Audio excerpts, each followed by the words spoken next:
I recorded all the audio for the video on this, and then I hit stop, and it didn't record anything, so we're doing camera. Hey all, it's been a while. This video is nothing special, it's just a casual update for you, the subscribers. To a lot of you who watch me on YouTube, it probably looks like I did a cover a year ago and change, and then I just disappeared off the face of the earth until right now.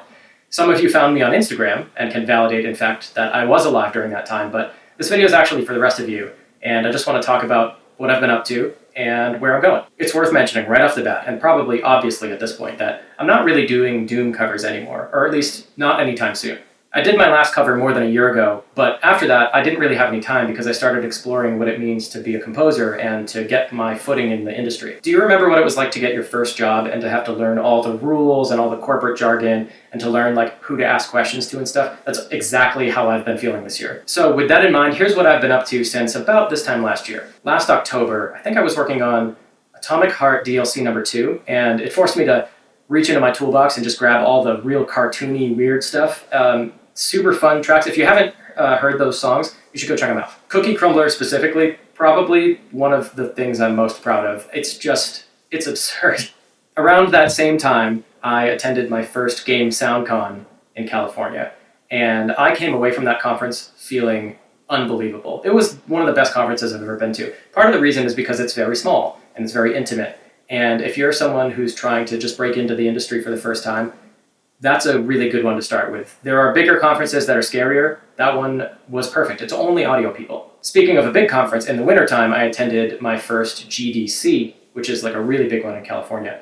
Actually, technically, it was my second GDC, but I don't count the first one because I only went for one day the previous year, so I didn't really do anything or see anybody. I went there with a friend of mine who was so nice, and he introduced me to tons of people from the game industry, people that worked at Riot, who work at Ubisoft, who work at Tencent, Capcom, even our favorite id Software. Now that trip wasn't really about finding work, it was more about just meeting people and making friends. And we did do a lot of like obligatory, hey, you follow me on Instagram, I'll follow you on Instagram stuff. And that's been great. That I think is the best way to go to a conference the first time. Shortly after that, I was looking for a creative outlet that was just easy productions and kind of freeform that you couldn't really get wrong. And I came up with this sort of wacky fake band idea called Curb Stomp, which was inspired by that Kirby Doom cover I did. I convinced a vocalist friend of mine to lay down some lyrics, and we released it. It was a fun idea, but in retrospect, I think it might have been way too niche. I got a lot of really great comments, and everybody liked the track, but it just didn't find an audience. Oh, you know, something I actually forgot that happened in between the conferences and Curb Stomp was Veil of the Eternal Night. I did that contest that you guys saw me post videos of, so that's tabletop RPG soundtrack music. That's completely done now, but I actually can't publish that until spring, almost summertime of 2025, which is kind of a bummer because I really like it. I've been listening to it on and off just to see if like I'm convincing myself. I'm like, is it good? And yeah, it is good. I just have to wait. So another thing I dabbled in was doing productions for bands. I only really ever take those gigs if it's somebody who's like, you know what I mean? Because I didn't love the idea of working with bands. But some folks who do production, 2 different people, on bands that I really love, reached out to me and were like, hey, we've heard some synth stuff that you've done. We're doing some doomy type things. Would you want to jump in? And I said, sure. And I did them. I'm done with those as far as I know. And it's really just about waiting to see if and when they hit songs in Spotify. I don't get to be part of like the finalization process. I kind of just do the sounds and I kind of get a thumbs up or thumbs down and then I just wait to see if it shows up. That being said, though, it didn't take me very long to decide that I don't want to do bands. What else came out this year? The remix that I did for Jesse Zaretti's Doom album. That one was cool because I thought I was just going to do an instrumental. And I went crazy with guitar pedals and I tore up like all the original stems and I sort of rewrote them and distorted them and stuff. And I put it out there and then Jesse was like, vocals. What? And then he's like, we should get my friend Ricky, who's the guitar player in Ice Nine Kills. He lays down the vocals, and I'm like, actually, this is sick. So we did a vocal version too and put them out there, and it's awesome. It's super fun. I think we're gonna do more stuff together, I hope.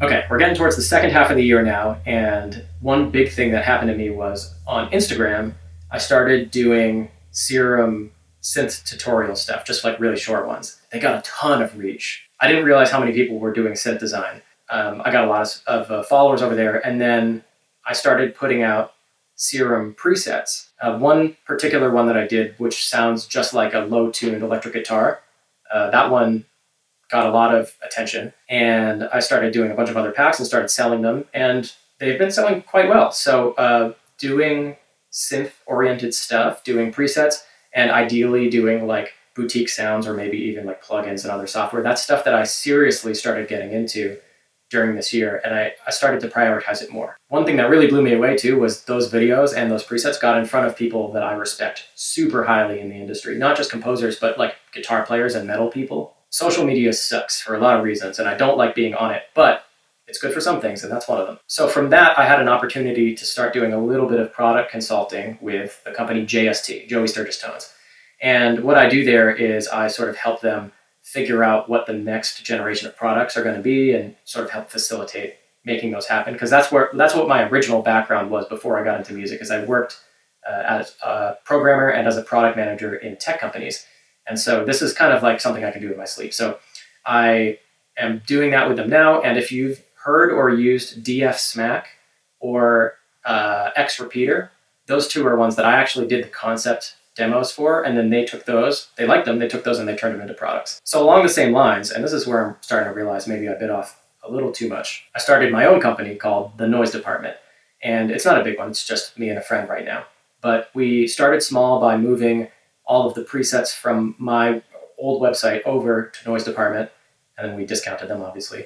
And now we're just in the lab coming up with products like we're going to be doing some software stuff, we're going to be doing plenty of presets and other downloadable sounds. I want to do contact libraries, especially because my old contact library project called Argent Power Tools sort of got left on the back burner right at the end of development, and we can bring that back, finally. That's something I actually want to talk about here for a second, which is I've learned, looking back over the last 12 months or so, that I have a bad habit of starting things faster than I can finish them. At this point, it's fair to say that I definitely struggle with saying no to opportunities that come through, and it kind of puts other things on the back burner. As I said before, one of those projects is the Argent Power Tools contact library, which it hurts that that's been sitting on the back burner for a while. That is really close to being done. And I got it all the way up to the part where there was like a couple of small bugs to fix, and then I needed to track down someone who could build like a really attractive GUI for it, or interface. I didn't find that person quickly, and I started taking other gigs, to pay the bills and stuff. And then it kind of just got pushed off a week, and then 2 weeks, and then months.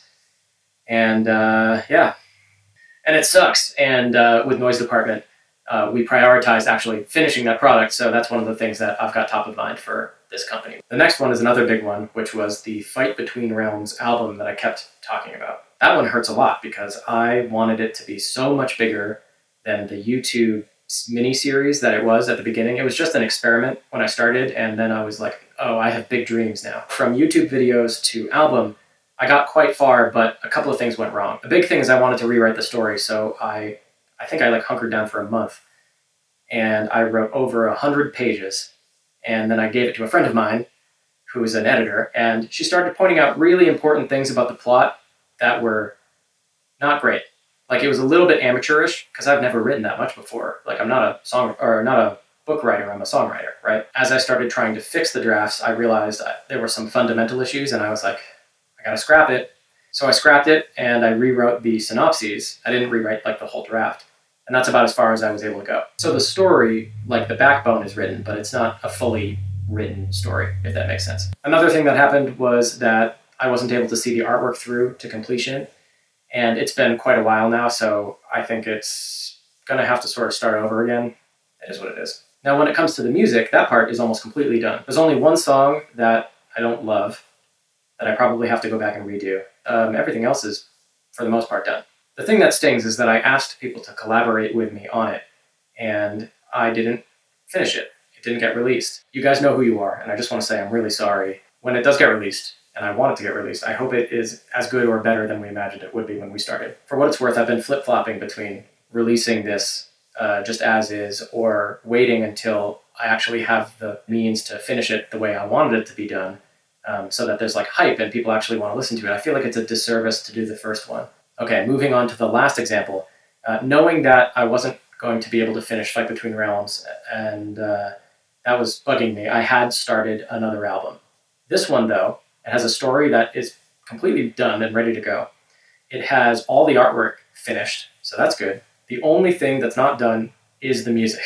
Everything's scaffolded. It's more just like when you run out of gas. This makes me feel like I didn't learn my lesson the first time, and I'm really frustrated about that. So now big changes have to be made in my life in order to make that happen, and I'm going to figure that out. It is worth mentioning, and I think a lot of creative people can relate. If you live in an expensive place, like I live in Boston, this is not Boston, this is a Vermont Airbnb, but normally I live in Boston, and it's the most one of the most expensive cities in the United States right now. So a lot of the decisions that I've been making, I've been taking opportunities where I think there's going to be more financial upside so that I can sort of relax and then get back to the art, you know? Okay, that's all the stuff I wanted to get off my chest because I keep talking to you publicly about it, so I figured I should address it, right? But in the future, there's a lot of good things, and I'm trying to remind myself of that as I go forward. And here's all the things that are coming up that I'm really excited about. First, unsurprisingly, there's more Atomic Heart music coming out. They got another DLC on the way, and I don't know when that's coming, but it'll be soonish. Another one is I'm now just beginning work on an entire album through Materia Music. I guess technically it is a cover album, but it's not really like Argent Metal. I signed paperwork for that like way earlier in the year, so it's just coming around now. That one should be super fun, and I think I have to do guitar tabs for it, so if you're a guitar player. Now, right after that album is done, I'm jumping on board with a new production house called Nocturne and Heretic, and it's full of, I think, the most talented people I've ever met in my entire life. There's not too much to say now, but you're going to start seeing that name pop up a lot more in games and other stuff, probably over the course of next year and beyond. Next up, I'm heading to Game SoundCon again in California. Actually, that's next week. That's super soon. And maybe I'll see you there. Consider it. It's an amazing place to go. And last but not least, on the 30th, in a couple of days, I'm going to be uploading a video that I shot for Fishman, the guitar pickups company. It's a music video that I shot more than a year ago now, and it's a video about their new triple play product. For those of you who aren't familiar, the triple play is a guitar to MIDI conversion tool that you stick under the strings of your guitar, and it picks up notes and it converts it to MIDI, and then you can play it on the piano roll in your DAW. It's really cool. For most of you, it'll probably look like I went dormant for a year and then I just posted a random video that's corporate funded and not Argent Metal. I thought that that would be weird, so I made this video. Anyway, that's all I really wanted to say. I'm doing well, and as someone who's making music in a place that's not YouTube, I feel like I did the most work I've ever done this year, and yet somehow still feel like I didn't do anything at all. Yeah, I'm definitely still getting used to it. I'm just noticing I didn't write a sign-off for this video. I'm on Instagram, Geoffrey Day Music, and that's where you will see me posting lots of real-time updates. Yeah, cool. Anyway, bye.